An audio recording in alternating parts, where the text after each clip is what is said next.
सम तम पम ग्वम ग्वम मम मम खम खम सम सम तम तम पम पम छम झम क्षीम क्षीम त्राम त्राम त्रीम त्रीम द्रवै द्रवै नमोरते भगवते श्रीमते पवित्र जलन जमश्यामते स्वाहा। ओम नमो रम झम क्षीम क्षीम हम स झम ग्वम रय स क्षाम क्षीम क्षूम क्षीम क्षूम क्षोम च क्षीम राम रीम रूम रैम रोम राम द्रीम द्रावि द्रवि नमोरते भगवते श्रीमते टट परम पूज्य संत शिरोमणि आचार्य भगवान विद्यासागर जी महामुनिंद्र संगस्त समस्त मुनिराज स्वास्थ्य लाभस्य परम पूज्य आचार्य श्री समय सागर जी महाराज स्वास्थ्य लाभस्य परम पूज्य आचार्य समय सागर जी महाराज संगस्त समस्त मुनिराज स्वास्थ्य लाभस्य समस्त मुनि संघ स्वास्थ्य लाभस्य समस्त आरिका संघ स्वास्थ्य लाभस्य समस्त ब्रह्मचारी ब्रह्मचारिणी स्वास्थ्य लाभस्य नवीन लक्ष्मी आदित्य आकांक्षा जैन अमित जैन समस्त परिवारस्य जयचंद गोकुलचंद कासलीवाल गोविंद नगर नाशिक निवासी परिवारस्य अरुण जैन अकलंक जैन चारित्र्य भूषण बांदे समस्त परिवारस्य समस्त शांतिधारा करता परिवारस्य शांतिधारा करने वाले परिवारस्य शांतिधारा देखने वाले परिवारस्य समस्त शिरपुर नगर के श्रावक श्राविका परिवारस्य श्रीरस्तु वृद्धिरस्तु तुष्टिरस्तु पुष्टिरस्तु शांतिरस्तु कांतिरस्तु कल्याणमस्तु स्वा समस्त शांतिधारा करता परिवारस्य कार्य सिद्ध्यर्थम सर्वविघ्न निवारणार्थम श्रीमद् भगवद आरत सर्वज्ञ परमेष्टि परम पवित्राय नमो नमः। समस्त शांतिधारा करता परिवारस्य श्री शांति भट्टारक पाद प्रसादात सद्धर्म श्री बलारोग्य ऐश्वर्य वृद्धिरस्तु सद्धर्म स्वशेष परशेश्वर काम प्रसिद्धंतुना ओम ह्रीं शिवदया श्री वर्धमाना पर्यंत चतुर्श्रुति अरंतो भगवंत सर्वज्ञ परमज्ञ। अमूढ़ दृष्टि अंग पर आज हमें चर्चा करना है। सम्यक दर्शन का चौथा अंग है, जिस अंग में यह बताया जाता है कि तत्व को तत्व दो चीज़ों की समझ हो।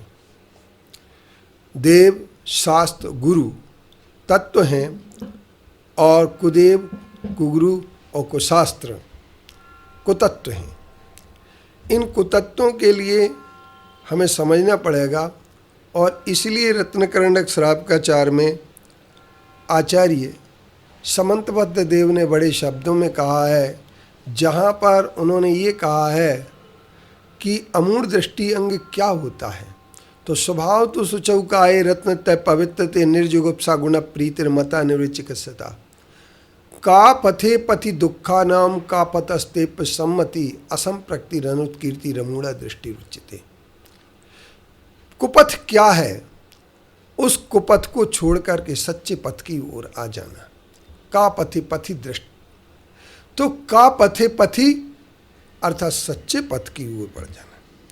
लेकिन मोक्ष मार्ग में और पंचम काल की कलियुग की व्यवस्थाओं में बहुत सारी चीज़ें ऐसी सामने आती हैं जिन पर हम विचार करते हैं तो पाते हैं कि सचमुच में हम कितने भटकने के लिए तैयार हैं। जगह जगह हमारे लिए न जाने ऐसे कैसे मौके मिल जाते हैं कि खोटी चीज़ें बहुत मिलती हैं और हम खोटों में संतुष्ट हो जाते हैं, क्योंकि खोटी चीज़ों में चमत्कार दिखाई देता है और चमत्कार व्यक्ति को बहुत कुछ भटकाने के लिए पर्याप्त होता है। चमत्कार अतिशय हर चीज़ में है। हमारे प्राचीन ग्रंथों में यह अतिशय भी मिलते हैं, लेकिन अतिशय का सत्य क्या होता है इस बात को समझने की आवश्यकता होती है, क्योंकि हर जगह आपके लिए अतिशय दिखाए जाते हैं, चमत्कार दिखाए जाते हैं और जिन चमत्कारों को देख करके हम नमस्कार कर लेते हैं। एक रेवती रानी भी थी, जिस रेवती रानी के सामने चमत्कारों की बात आई, कई देवता उसके सामने प्रकट हुए, लेकिन वह किसी के पास नहीं गई। तो एक ऐसा भी दृश्य सामने आया, विद्याधर ने रूप धारण कर लिया, जिसमें 25वें तीर्थंकर की एक परिकल्पना सामने आई। उसने रेवती रानी ने कह दिया, भूतो न भविष्यति, न 25वें तीर्थंकर कभी हुए हैं न होंगे, तीर्थंकर तो 24 ही होते हैं, और जिन 24 तीर्थंकरों के लिए हम नमस्कार करते हैं वे ही हमारे पूज्य होते हैं। और जो 24 तीर्थंकरों को छोड़ करके कहीं भी भटकते रहते हैं, उनकी भटकन के लिए हम कुछ नहीं कह सकते हैं।